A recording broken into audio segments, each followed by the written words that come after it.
Mr. President, it's a pleasure to welcome you to Chequers. This historic second state visit is a moment to celebrate the unique bond between our two countries. But today we've gone far beyond that. We've renewed the special relationship for a new era. The United Kingdom and the United States stand together today as first partners on defence, first partners in trade with the groundbreaking deal we struck in May, and now with the new agreement that we've just signed this afternoon. We're confirming our status as the first partners in science and technology, ready to define this century together, just as we did the last. This tech partnership has the power to change lives. It's our chance to ensure that technologies like AI, quantum, and others amplify human potential, solve problems, cure diseases, make us richer and freer, strengthen the cause of democracy, not tyranny. This is the territory on which the future will be won. So this partnership today is a signal of our determination to win this race together and to ensure it brings real benefits in jobs, in growth, in lower bills, to put more hard-earned cash in people's pockets at the end of each month. That's what we're determined to deliver. And we're bringing businesses with us. We've just come from a fantastic meeting with business leaders where we set out this vision. They have responded with new deals and investment, breaking every record that we have. £250 billion flowing both ways across the Atlantic. That is a record. Expected to create 15,000 jobs here in the United Kingdom. High-skilled jobs in cutting-edge sectors where people can build careers for the long term, changing lives in communities up and down our country. And look, while we shape this bond for a new era, the fundamentals have not changed. Security remains the cornerstone of this special relationship. We have the deepest, most advanced defence relationship in the world. Our warriors train together and they fight together. Our industries build together, everything from fast jets to the new AUKUS-class submarines. So now, as we drive up defence spending, we're going to sweep away the barriers to working together on new defence technologies so we can stay ahead of our adversaries. We're united in defence and security, yes, absolutely. But we're also united in the pursuit of peace. We are working together to end the humanitarian catastrophe in the Middle East, get the aid in, free the hostages, and ultimately bring Israel and the region back towards a comprehensive plan which can deliver peace and security for Israelis and Palestinians alike. We're also working together to end the killing in Ukraine. In recent days, Putin has shown his true face, mounting the biggest attacks since the invasion began, with yet more bloodshed, yet more innocents killed, and unprecedented violations of NATO airspace. These are not the actions of someone who wants peace. So we've discussed today how we can build our defences further, support Ukraine, and decisively increase the pressure on Putin to get him to agree a peace deal that will last. And President Trump, you have led the way here, and we will continue to stand and work together for security and for peace. Mr. President, next year we'll celebrate the 250th anniversary of the United States. We've come on a long journey together since 1776. But it's no exaggeration to say that the partnership our two nations have built has shaped the world from the beaches of Normandy to the founding of NATO, to the creation of technologies that have revolutionized our lives. Time and time again, it is British and American men and women side by side, changing the path of history and turning it towards our values, towards freedom, democracy, and the rule of law. In Britain, we take huge pride in that. And let's be clear, this relationship is not just about history, it's about the future. It's about the benefits it delivers now and for decades to come, to make our people safer and better off. We've shown today that we're delivering those benefits, improving people's lives. So we will go into that anniversary year more optimistic than ever and more confident than ever about our two great nations and what they can achieve side by side. Thank you. And it is now my pleasure to give the floor to Mr. President. Thank you. Thank you very much, very much. Prime Minister Starmer, Melania and I are tremendously thankful for the wonderful hospitality that you and Lady Starmer have extended today at Chequers. Quite the place, I must say, quite the place. And we're grateful beyond words for the spectacular honor of the state visit yesterday at Windsor Castle, hosted by His Majesty King Charles III and Her Majesty Queen Camilla. These are two fantastic people. We will never forget it. As I said last night, the bond between our countries is like no other anywhere in the world.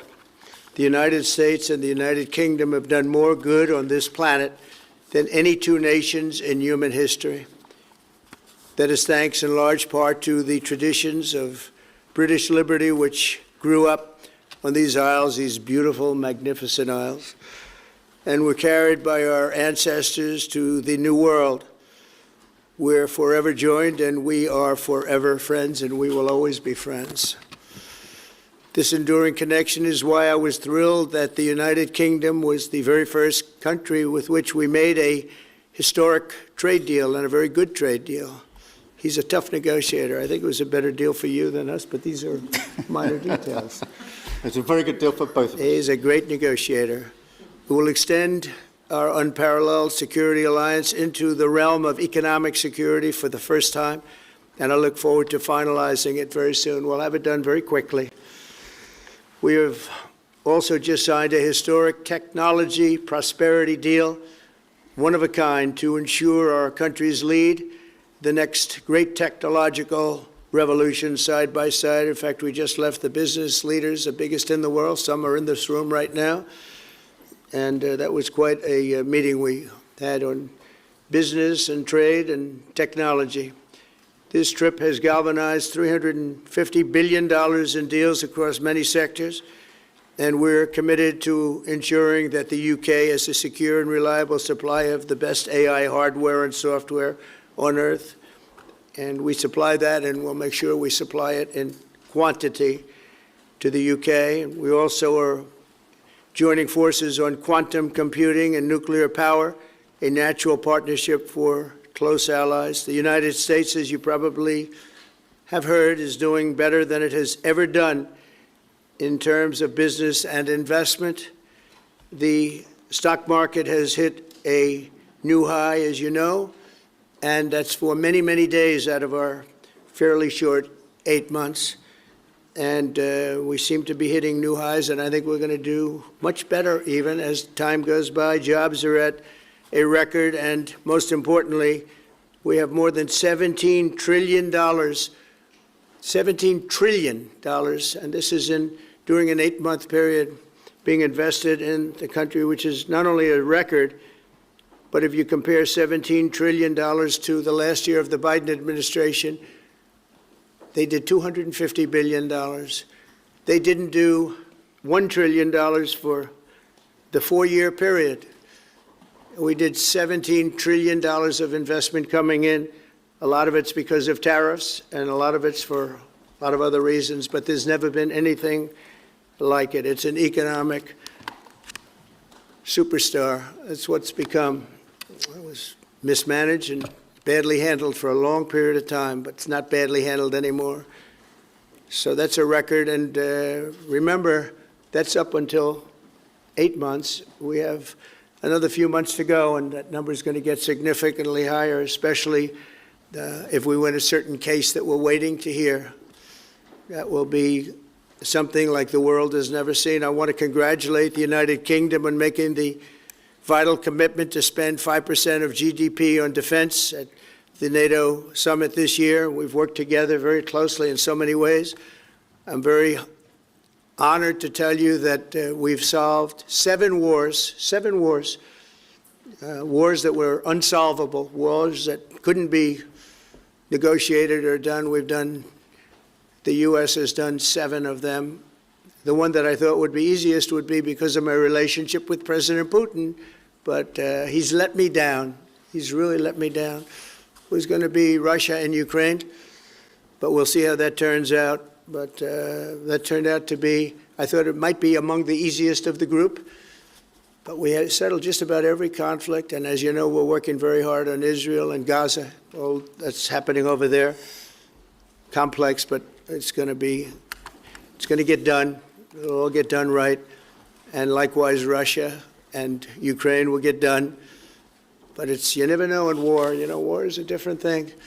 Things happen that are very opposite of what you thought. You thought you were going to have an easy time or a hard time, and it turns out to be the reverse. As we saw in the unforgettable parade yesterday at Windsor Castle, what a place it is. The British Armed Forces carry on one of the finest military traditions in the world, one of the greatest marching bands, one of the most magnificent sights I've seen. I know that our service members look forward, and we do look so forward to working even more closely with yours as you push toward that 5% goal. And I think, Mr. Prime Minister, you're just about there. You're going to be there very quickly, along with a lot of other great countries. I want to thank NATO and our wonderful head of NATO, who's really worked very hard, Mark, for the job they've done. As you know, NATO was at 2% GDP, and they didn't pay it. Now they're at 5%, then they pay it. And we appreciate that. And we're sending a lot of weapons to NATO. NATO is paying for those weapons in full. But we're sending them, and we're doing a great job at getting them what they need. And we appreciate the fact that they're taking care of it, because the United States is into that war for $350 billion. And just really very sad. It just got out of control. They didn't know what they were doing. But over the generations, British and American warriors have shed their blood side by side in defense of liberty and freedom. And that's why it's so imperative that the United States and the United Kingdom stand together for these fundamental rights and values of the English-speaking world. And we've always stood together, and we will continue to. Just last week, a great American, Charlie Kirk, was heinously assassinated for speaking his mind. He was a great young man, incredible future. Some people said he might be president someday. I told him, I said, Charlie, I think you have a good shot someday at being president. And he just wanted to take care of youth. He loved youth. I've never seen anybody relate to youth like Charlie, and they related to him, and they're devastated. But I appreciate the many British citizens who have offered their condolences. And again, Charlie was a great person. We'll be going out to a service on Sunday. I'll be leaving with some of the people in this room just to celebrate Charlie and all that he's done. So incredible. Never seen anything like it. But I hope that together our nations can lead a movement to defend the glorious traditions of freedom on both sides of the Atlantic. There could be no greater tribute to the immortal bonds of affection and loyalty that unite the British and the American people for all of time. We have a relationship like no other. It will always be that way. We will always be united. We'll always be together. And I just want to thank you, Mr. Prime Minister, for the great job I think you're doing. Thank you very much. Thank you. Thank you.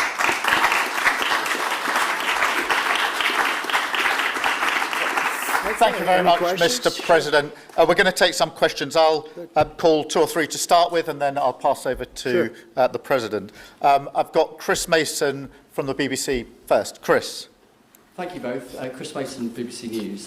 Mr. President, the UK is expected to recognise a Palestinian state in the coming days as the killing in Gaza continues. It often seems that you're the only person that Israel will listen to. What more can you say to them to tell them to stop? And why is the UK's position on a Palestinian state, in your view, wrong? And Prime Minister, what will the recognition of a Palestinian state actually achieve? Is it not just gesture politics to appease people in your own party? Thank you both. Well, Chris, let me just start with that, because we discussed this amongst other things. We had the best part of an hour, I think, upstairs earlier today, just one-to-one, going through a number of affairs, world affairs, in private. And we absolutely agree on the need for peace and a roadmap, because the situation in Gaza is intolerable. The hostages have been held for a very, very long time, and they must be freed. And we need aid to get into Gaza at speed. And so it's within that context of a plan for peace, which we're working hard on, which not only did we discuss this morning, but our two teams have been working together on, that the question of recognition needs to be seen. And so it's part of that overall package which hopefully takes us from the appalling situation we're in now to the outcome of a safe and secure Israel, which we do not have, and a viable Palestinian state. Thank you. Well, simply, I want the hostages released now, right now, not 1, 2, we'll give you 3 more tomorrow, and, you know, like it's been, but we're the ones that got all the hostages released. We got many, many came to the Oval Office, and I've heard stories like I've never thought even possible. There was no humanity, no anything. I said to them, I said, was there any warmth shown during this stay? Like, they offered you a little extra meal, they gave you a little smile, and they said, don't worry, you'll be okay. And every one of them said, not even a little bit. Amazing, you know, to think that during this stay, long stay in some cases. We had a man the other day, 451 days he was there. I always ask that question. And was there any warmth shown? Just a little word of, you know, encouragement. And the answer is every time, absolutely not. I'm shocked to hear it, because in the worst cases, there's always somebody that comes through. We have to remember October 7th, one of the worst, most violent days in the history of the world, not just there, the history of the world. And I got to see the tapes, and I wish I didn't see them, actually, but I got to see them. And I want an end. I want the hostages released, and I think it's going to be okay, but it has been a brutal period of time.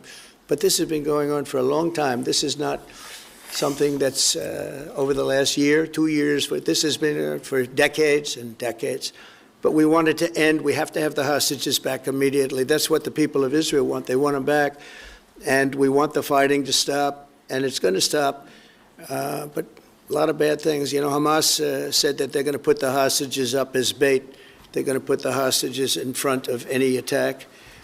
And that's pretty brutal. We haven't heard that one in a long time. So we have to remember that. So I have a disagreement with the Prime Minister on that score. Okay? One of our few disagreements, actually. Great. Can I take Jack from The Sun? Jack. Thank you both. Jack Elson from The Sun. Mr. President, in the 9 months you've been in office, you've been incredibly successful in all but eliminating crossings on your southern border. Yeah. Meanwhile, illegal migration is at record levels in Britain. The Prime Minister is trying to tackle that. What advice would you give to the man standing next to you on trying to stop illegal migration in Britain? And Prime Minister, if I can just ask, the President is all about drill, baby, drill in terms of trying to secure American energy and cut bills for Americans. Meanwhile, you are turning Britain's back on oil and gas in favour of renewable energies, such as wind turbines. Why do you think that you are right and he is wrong?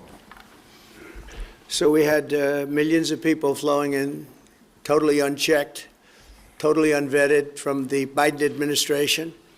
25 million, in my opinion, that would be about 25 million. They came from prisons, they came from mental institutions, they were gang members, they were drug dealers.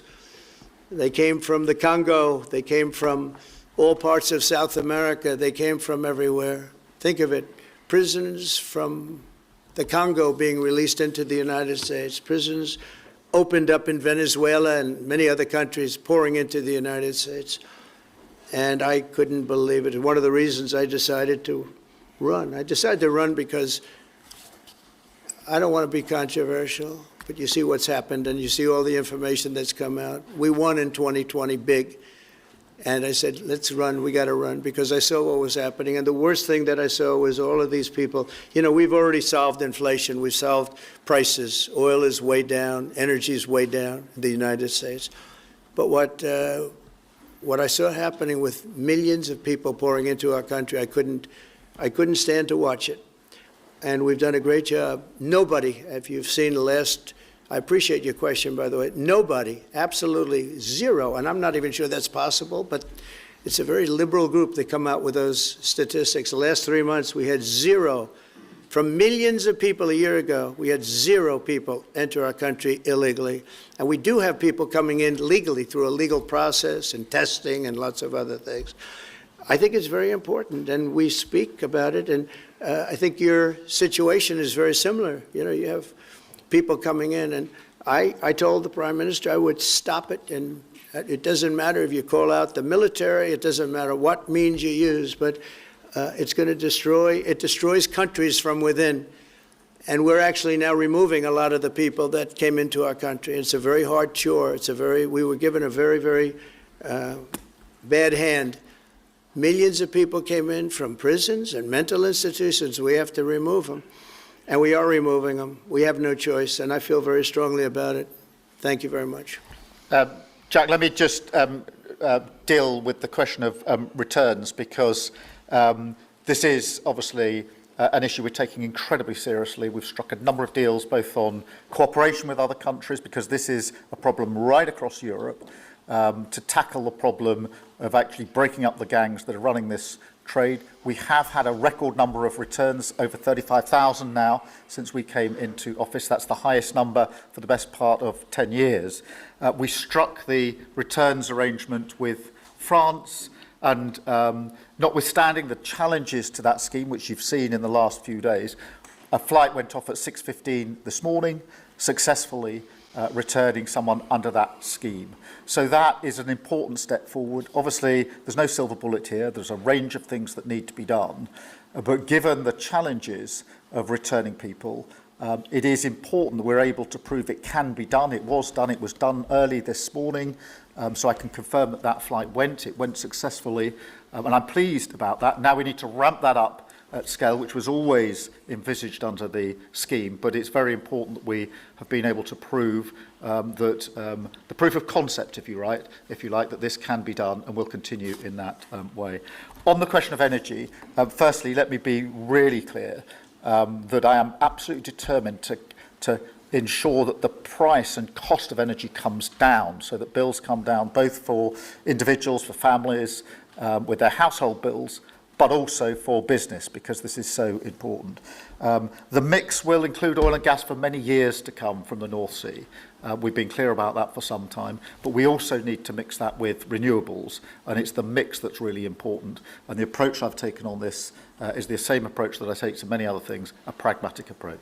Thank you, Jack. I would like to say that we inherited the worst inflation in the history of our country. We had inflation, the likes of which we've really never seen. They say 48 years, and I'll accept that, but I really don't. We had the worst inflation in the history of our country. And we had a expression that I used a lot, drill, baby, drill. And as you know, we brought fuel way down, the prices way down. And we don't do wind, because wind is a disaster. It's a very expensive joke, frankly. And we got our energy prices way down. That brought the inflation way down, and now we have very little inflation, and we have a very, very strong economy. So that was very important. Drill, baby, drill. And you have a great asset here, and we spoke about it. It's called the North Sea. The North Sea oil is phenomenal, and I hope, because I love this country, you know. My mother was born in Scotland, and the Hebrides, Stornoway, that's serious Scotland. We were talking about it. And I want this country to do well. And you have great assets that you're going to start using, I believe, under this Prime Minister. Thank you. And I've got Matthew from The Economist. Matthew. Thank you, Prime Minister. Mr. President, you say that President Putin has let you down. Have negotiations run out of road, and what are your next steps to compel an end to this war? Well, he has let me down. I mean, he's killing many people, and he's losing more people than he's killing. I mean, frankly, the Russian soldiers are being killed at a higher rate than the Ukrainian soldiers. But, yeah, he said, let me down. I don't like to see. It's death. You know, it doesn't affect the United States. We have, other than unless you end up in a world war over this thing, you could. This was a thing that would have never happened had I been president. If I were president, it would have never happened. And it didn't happen for 4 years. Most people agree it didn't happen, nor was it close to happening. And I spoke to President Putin about Ukraine. It was the apple of his eye. I've said that many times. It was. But he would have never done what he did, except that he didn't respect the leadership of the United States. They just went through the Afghanistan total disaster for no reason whatsoever. We're going to leave Afghanistan, but we're going to leave it with strength and dignity. And we're going to keep Bagram, the big air base, one of the biggest air bases in the world. We gave it to them for nothing. We're trying to get it back, by the way. Okay, that could be a little breaking news. We're trying to get it back because they need things from us. We want that base back. But one of the reasons we want the base is, as you know, it's an hour away from where China makes its nuclear weapons. So a lot of things are happening, but I am very disappointed in the fact that that one's not settled. To think that we settled Azerbaijan and Albania, as an example, it was going on for years.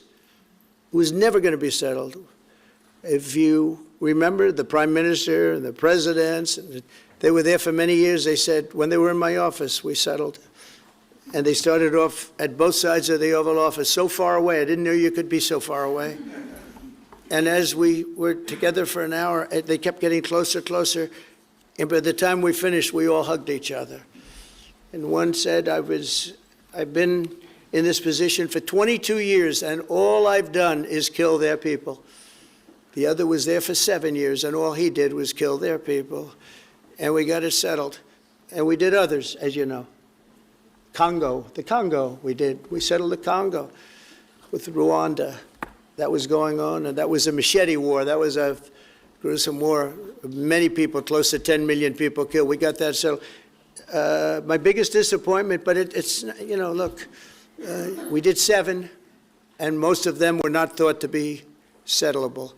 We did India and we did Pakistan. That's 2 nuclear. That was purely for trade. You want to trade with us, you're going to have to get along. And they were going at it hot and heavy. But the Russia situation, I hope we're going to have some good news for you coming up. But again, it doesn't affect the United States. And look, it doesn't so much affect you. Of course, you are a lot closer to the scene than we are. We have a whole ocean separating us. But I will say this, it's millions of people have died in that war, millions of souls. And they're not American. They're soldiers, mostly soldiers, as you know. The soldiers are being killed at levels that nobody's seen since the Second World War. But they're being killed, and I feel I have an obligation to get it settled for that reason. Thank you. And just to add on that question, because we have to put extra pressure on Putin. And it's only when the president has put pressure on Putin that he's actually shown any inclination to move. So we have to ramp that pressure up. I think it's important to have this conversation in the context of what's happened in recent weeks.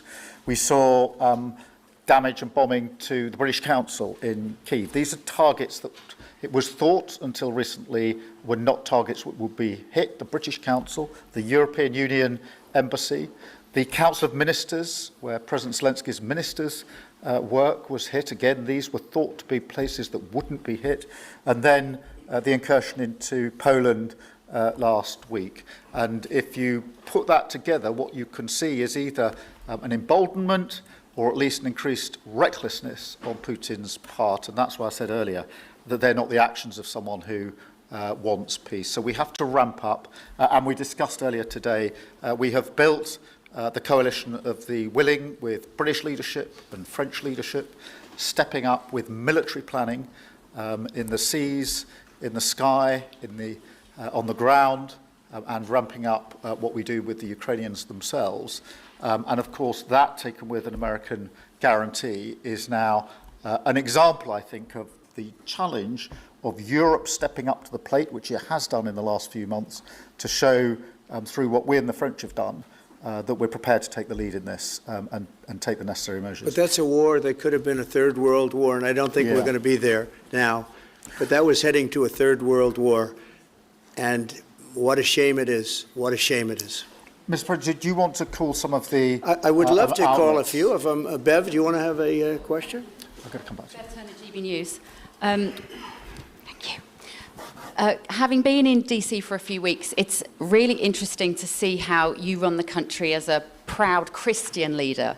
And it really begs the question to the Prime Minister, if you don't mind, are we still a Christian country? But also... When you say we, are you talking here or? Here.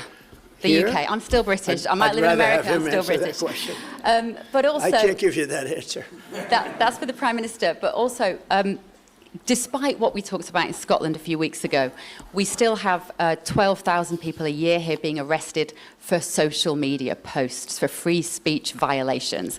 Does that not remain an important area that there is still a lot of disagreement on? I'd like to have you answer that. Yeah, look, I mean, in terms of a Christian country, I was christened, so that is, my church has been all my life, and we are, that is wired into our informal constitution. Of course, we celebrate many other faiths as well, and I'm really proud that we're able to do so as a country. And on free speech, that has long lived in this country, free speech. It's one of the founding values of the United Kingdom, and we protect it jealously and fiercely, and always will, and we will bear down on any limits on free speech. I draw a limit between free speech and the speech of those that want to peddle paedophilia and suicide social media to children, and therefore I'm all for free speech.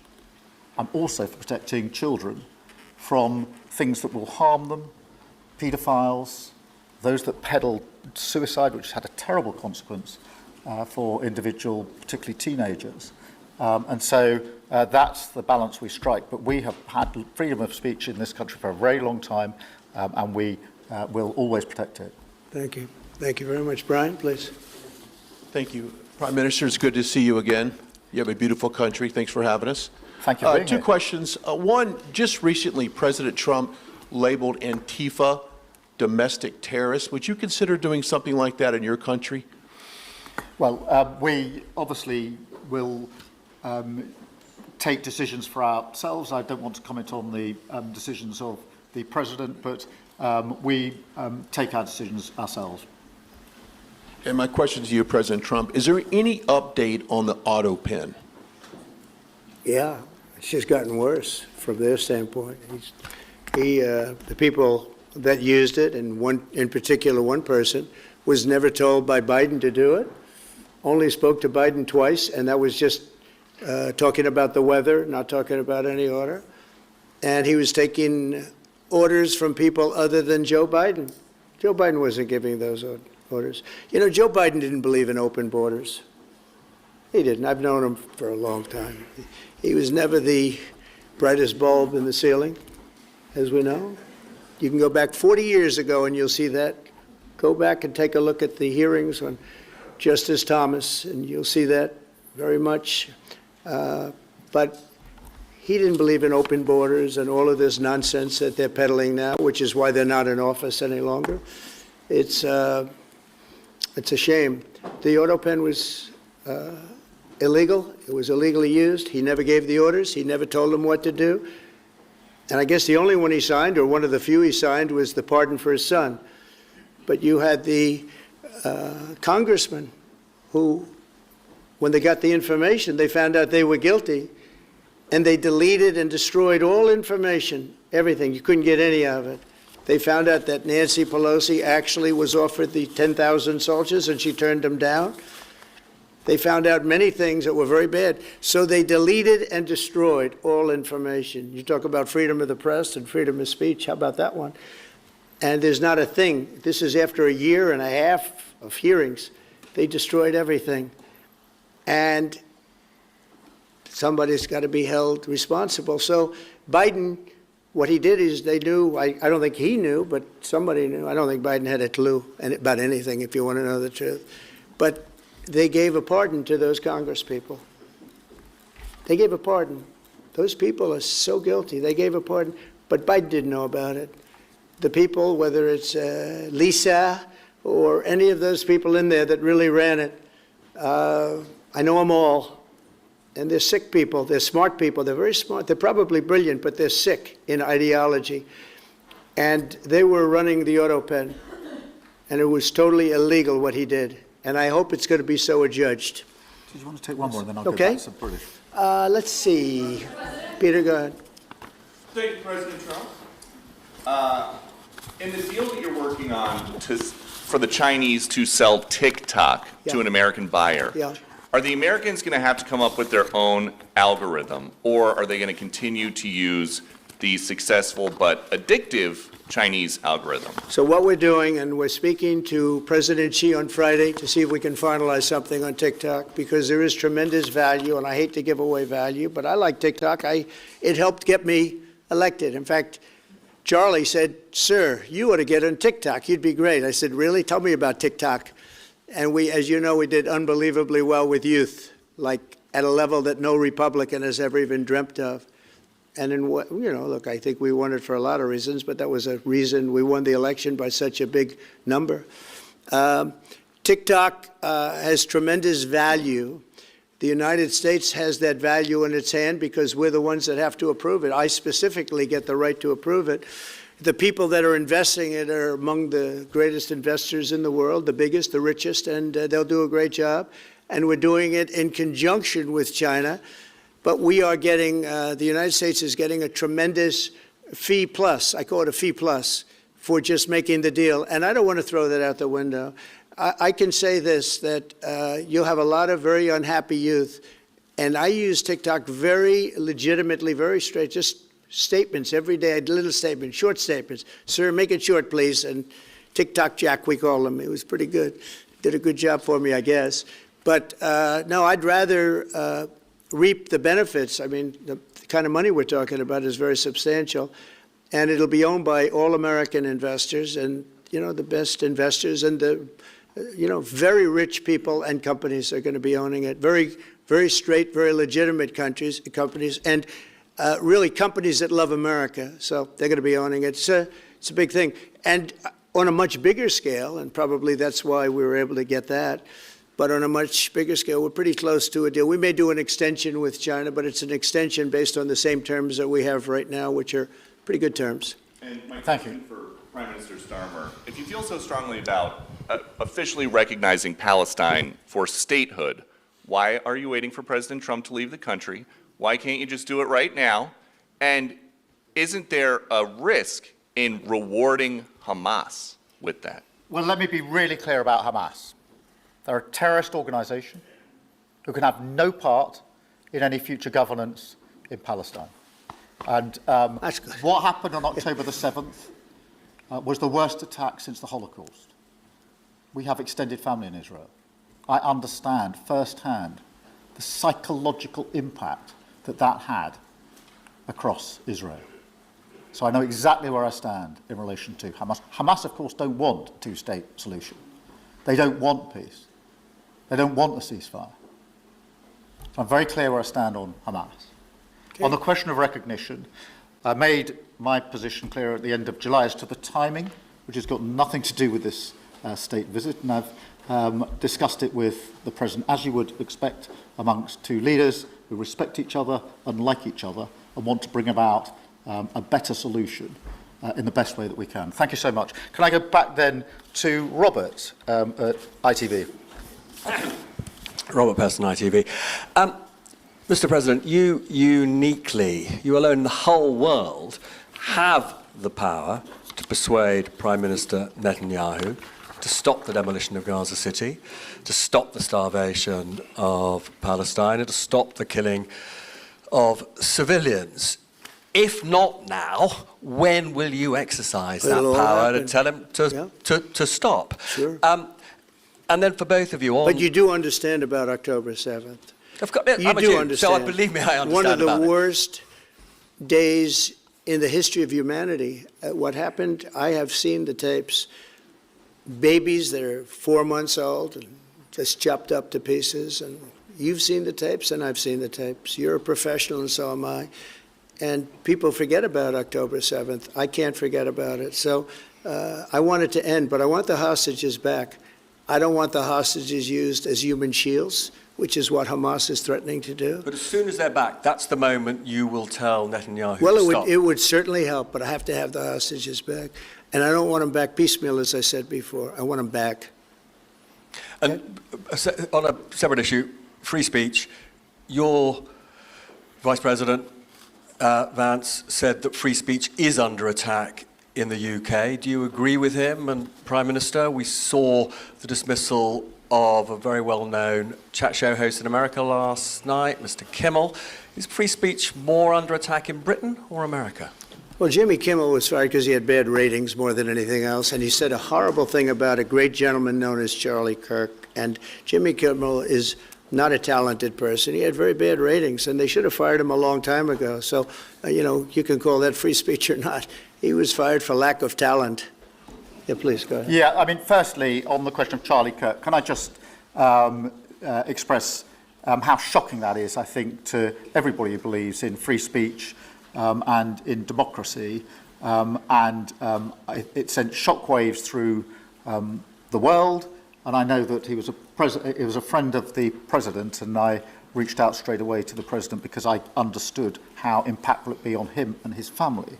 And we all need to be absolutely clear about that. Whatever our political views, it is shocking and is to be condemned. On free speech, not much to add to the answer I gave earlier. This country's had free speech for a very, very long time. It is part of who we are as a country, and it is the values that we fought for. We fought for it during the Second World War alongside each other. So we need no reminding of the importance of free speech in this country. Thank you, Robert. And I go to Beth for the final question, please. Beth. Thank you so much. Sky.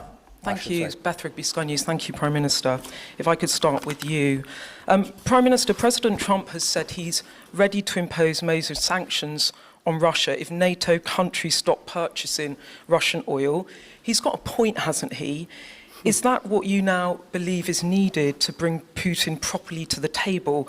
And what's your message to the President on US sanctions? And Mr. President, if I may, the King praised your personal commitment last night to finding solutions to the world's most intractable conflicts. You have invested much of your time and effort in Ukraine. But even as you seek to broker a deal, President Putin is escalating the war. He's firing drones into NATO airspace. You say he has let you down. Was it a mistake to invite him to Alaska? Do you regret it? No. And is it time to squeeze him, sir, and scare him and impose sanctions? And finally, if I may, the elephant in the room, Lord Mandelson, he is no longer the ambassador.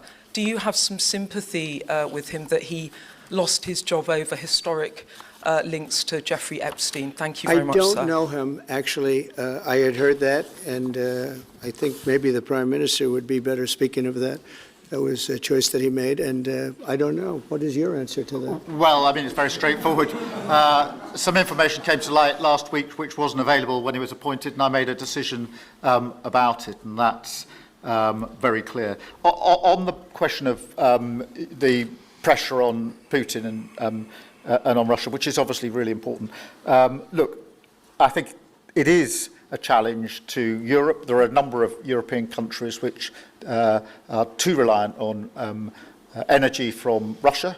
The UK actually obviously has almost got nothing at all, but we do need to bear down and work with our European counterparts here.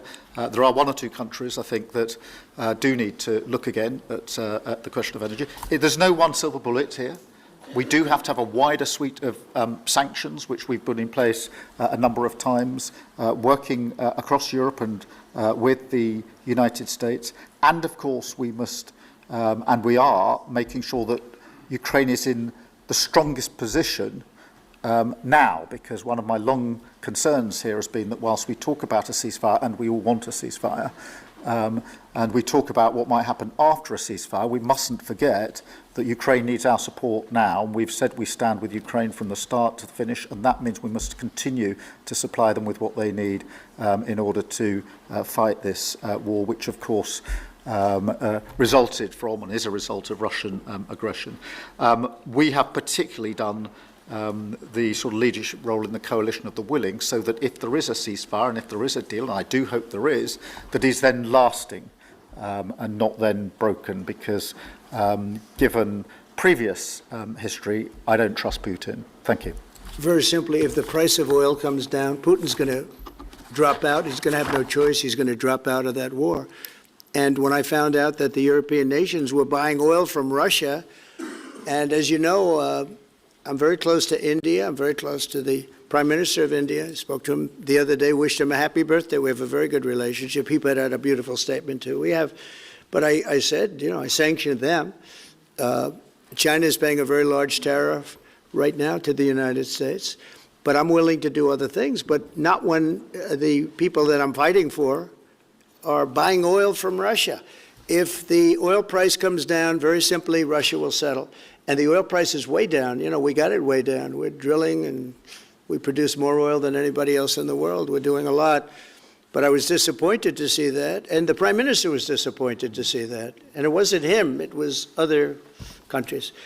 And you can't do that. You can't do that. You can't. That's not playing fair with the United States. And we can't have that. Thank you. Thank you very much indeed. Thank you. Thank you. Thank you. Thank you. Thank you.